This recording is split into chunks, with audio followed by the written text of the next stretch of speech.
Boa noite, galera. Estamos iniciando o nosso episódio. Sejam bem-vindos ao Internacionalista de Bolsa. E hoje vamos falar da teoria do realismo clássico e as suas influências no cenário internacional.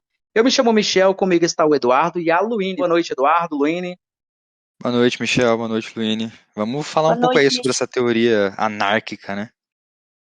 Boa noite, Michel. Boa noite, Eduardo. Vamos aí para a gente conseguir passar para o nosso público aí mais sobre esse realismo.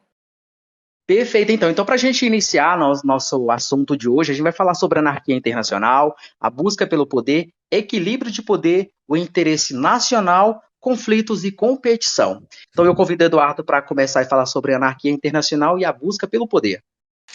Bora lá, então.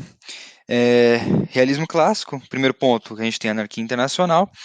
De forma bem resumida, para a galera entender bem fácil, basicamente o que isso quer dizer? A anarquia internacional, ela significa que é um período em que a gente não tem órgãos regulamentadores, tá, para regulamentar a interação entre os estados naquela época. Basicamente, a gente não tem uma ONU da vida, a gente não tem um tribunal de Haia. Tá? Tribunal de Haia, inclusive, esse que em 17 de março desse ano decretou um mandato de prisão aí para o Putin, tá? Por ele achar que ainda está no realismo clássico, apesar de ele não estar, então eles acham melhor prender o cara, tá? Porque ele voltou um pouquinho no tempo aí. Então é isso, na anarquia internacional a gente não tem nenhum agente para regulamentar as interações, tá? E os estados eles ficam ali na própria sorte, tá? A própria capacidade deles de se defender, porque ninguém vai fazer isso por eles. Aí, juntando com a anarquia, a gente já tem um próximo ponto que é a busca pelo poder, né, que basicamente é o próximo passo. Se você tem anarquia, você precisa buscar o poder justamente para se proteger dessa anarquia, tá? Então, basicamente, aí os estados eles buscam poder econômico, político e militar, né, principalmente esse último aí, para poder influenciar os estados à sua volta, para evitar serem atacados, tá? E, claro, para poder atacar também quando eles quiserem. Tá? Então, basicamente, a busca pelo poder e a anarquia andam de mãos dadas aí, como muitas coisas no realismo clássico, né? Então, assim, a gente percebe que antigamente não tinha esses órgãos que acabavam regulamentando, né? E então era meio que uma terra sem lei, onde cada nação queria tomar um território de outra nação para ter aí mais poder, né? Digamos assim, porque quanto mais território você tem, mais poder você tem. Então, para a gente continuar seguindo aqui o nosso bate-papo, a gente vai falar sobre um pouco de equilíbrio de poder e, posteriormente, eu vou falar sobre interesse nacional.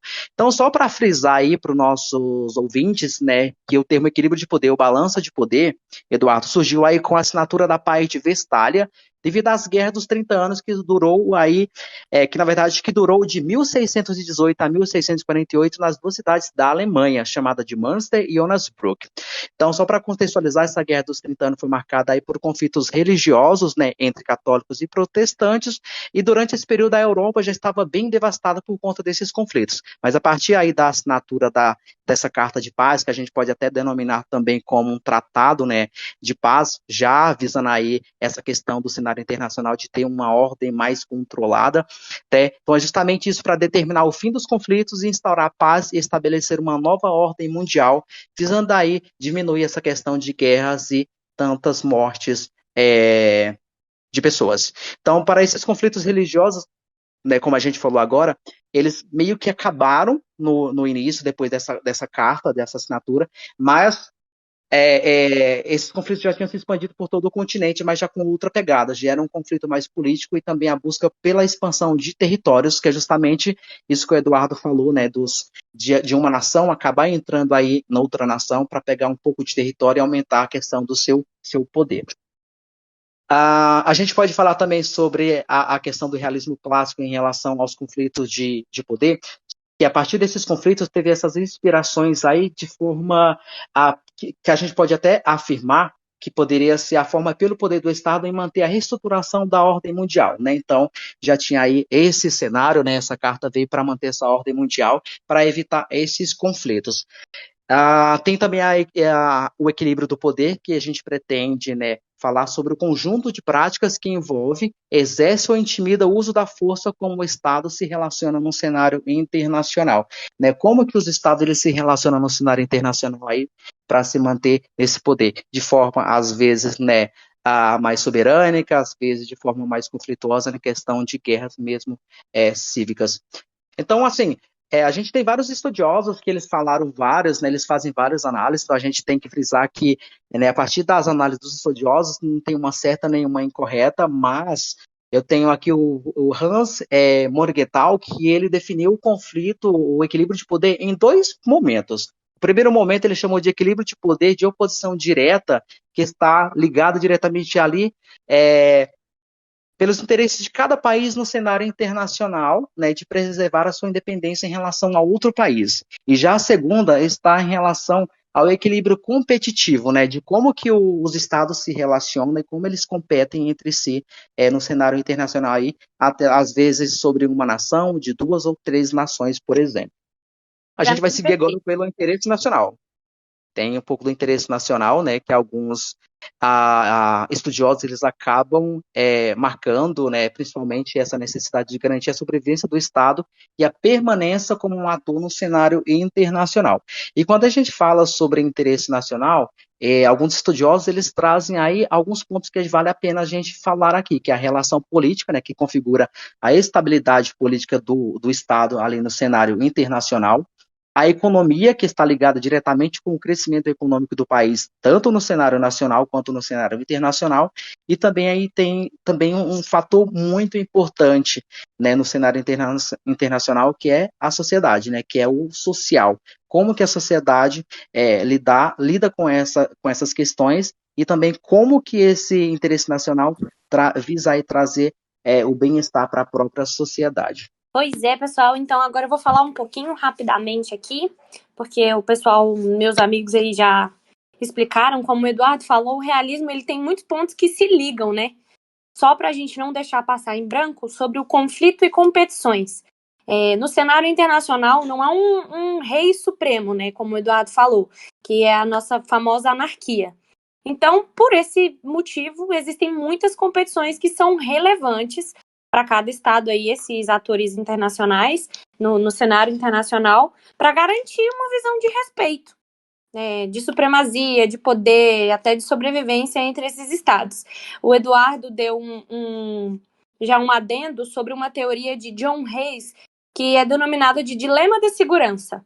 A gente pode simplificar e conceituar com um exemplo. Digamos que um estado, ele quer garantir a sua segurança. Todos os estados querem, né?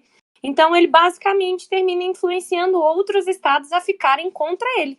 Esse estado X se sente ameaçado por um estado Y, então ele quer se armar.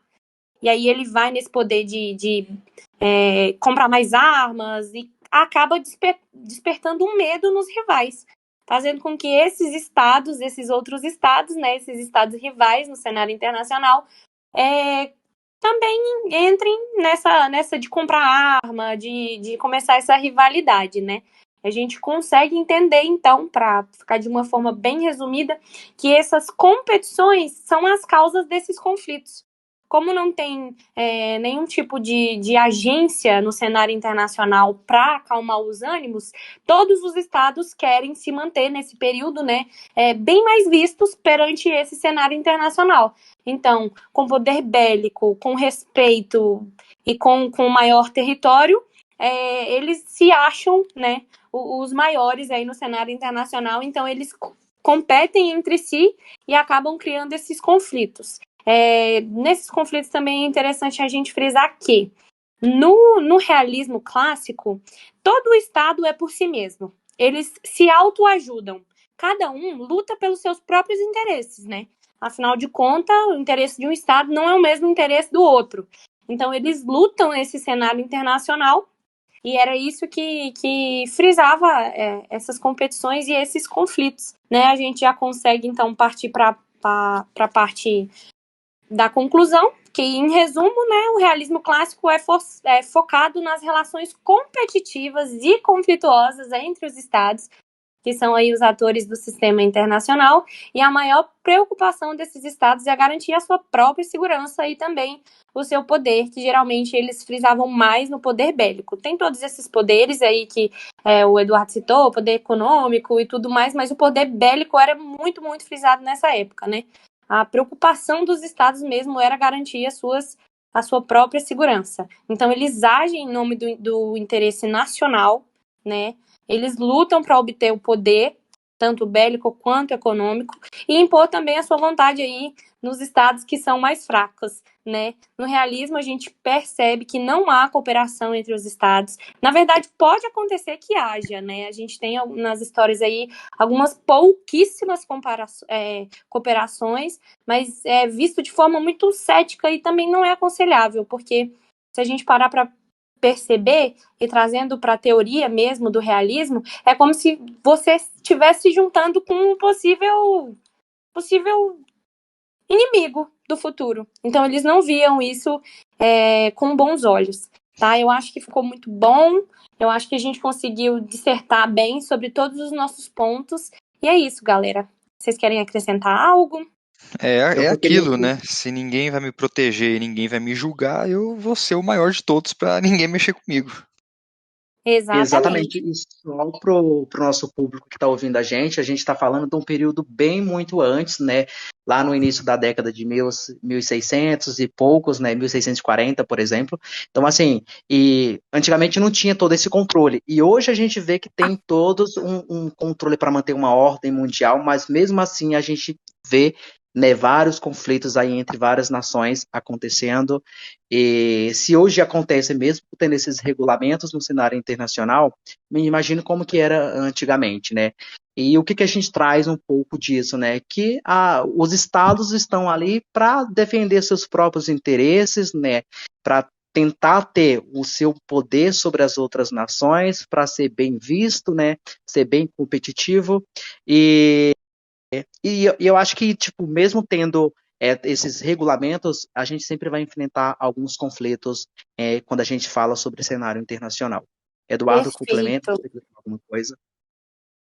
Bom, pessoal, acho que a gente já disse tudo que tinha para ser dito, né? Nosso tempo está, infelizmente, acabando. Então, só para relembrar, a gente falou aqui sobre a anarquia internacional, a busca pelo poder, o equilíbrio do poder, posteriormente, o interesse nacional, né?